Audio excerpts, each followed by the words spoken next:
শীতের দিনে লাল লাল দেশি টমেটো বাজারে বেশ নজর কাড়ে, আর ঠিক তখনই মনে পড়ে যায় মায়ের হাতের টমেটো রসার কথা। খুবই সহজ, একেবারে ইউনিক রেসিপি নিয়ে আমি লিজা হাজির হয়ে গেলাম তাই আমার চ্যানেল রান্নায় হাতেখড়িতে। আজকের রেসিপির জন্য নিয়ে নিলাম কিছু আলু আর কিছু টমেটো। টমেটোগুলোকে প্রথমে এইভাবে কেটে নিতে হবে। আধখানা করলাম, করে মুখটা বাদ দিয়ে সরু সরু করে, যতটা পারবে সরু করার সেরকম দরকার নেই, তবে একটু সরু করে কাটাই ভালো।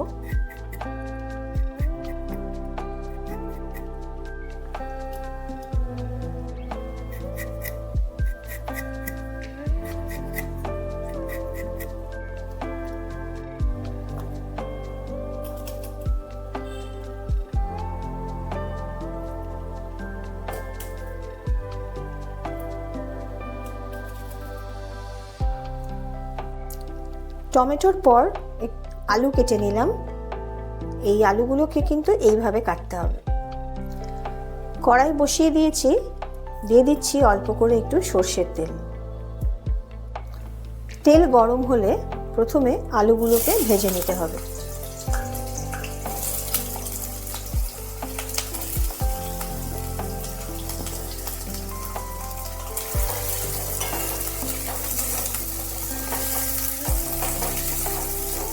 দিয়ে দিচ্ছি অল্প একটু লবণ।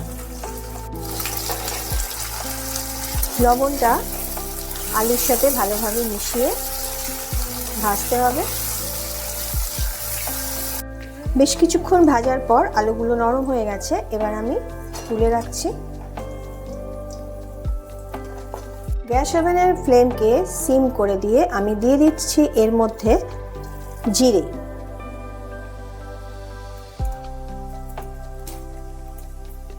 দিলাম তেজপাতা,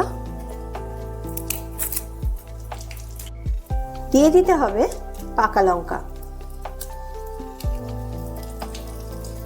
ফোড়ন হিসাবে এগুলো দিয়ে তেলের মধ্যে একটু নাড়াচাড়া করে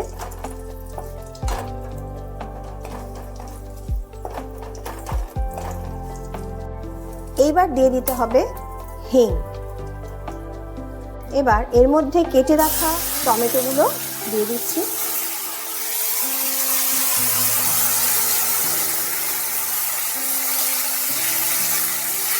টমেটোগুলো দিয়ে ভালোভাবে নাড়িয়ে নিতে হবে।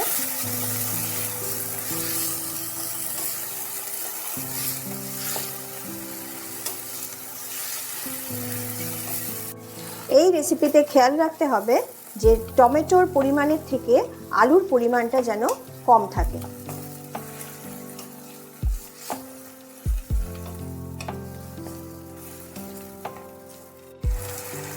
দিয়ে দিতে হবে পরিমাণ মতো হলুদ গুঁড়ো,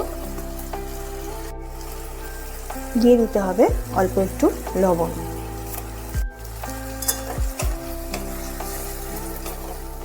দিয়ে ভালোভাবে একটু নাড়াচাড়া করে 3-4 মিনিটের জন্য একটু গ্যাস ওভেনের ফ্লেমকে সিম করে চাপা দিয়ে দিতে হবে।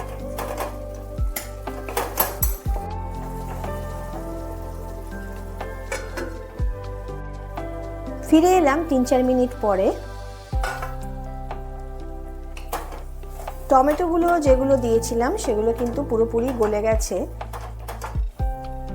এবার আমি দিয়ে দিচ্ছি এর মধ্যে একটু জল, পরিমাণ মতো একটু জল দিয়ে দিতে হবে।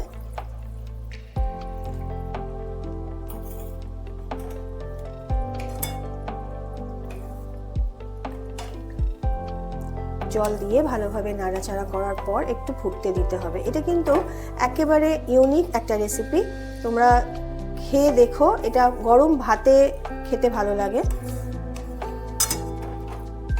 সম্পূর্ণরূপে নিরামিষ এই রেসিপি। বেশ একটু লাল লাল কালার হয়ে গেছে, ফুটে উঠেছে। এবার আমি ভেজে রাখা আলুগুলো দিয়ে দিচ্ছি।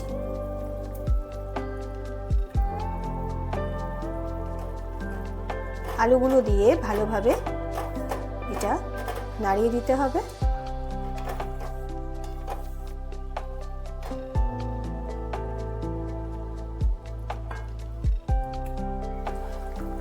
দিয়ে দিতে হবে অল্প পরিমাণে একটু রিফাইন চিনি। চিনির পরিবর্তে আখের গুঁড়ো দেওয়া যায়, কিন্তু যাই দাও না কেন একটু অল্প একেবারে সামান্য পরিমাণে কিন্তু মিষ্টি দিতে হবে। এটা কিন্তু মিষ্টি হয় না, এটা বেশ একটু টক টক ঝাল ঝাল হয়। আর লঙ্কা বলতে আমি যে পাকা লঙ্কাগুলো দিলাম সেটাই কিন্তু দিতে হবে, এছাড়া এর মধ্যে আর কোনো লঙ্কা পড়বে না।